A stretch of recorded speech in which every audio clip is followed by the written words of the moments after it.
आज हूँ national deworming day बा जातीय कुर्मीनाशक दिवस।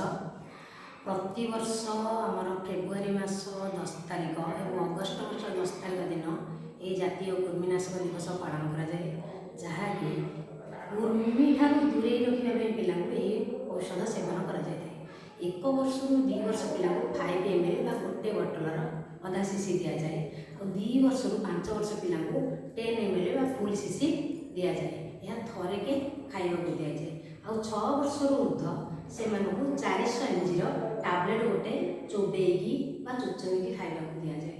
तेणु जो हिताधिकारी मैंने बापा माँ मैंने आपण पिला आज जातीय कुर्मीनाशक दिवस में अल्बेंडाजोल सिराप कि टैबलेट देना तुरंत आप जाई आपण पिला सुरक्षा ये बटिका बा सिराप पिया। धन्यवाद। रोची।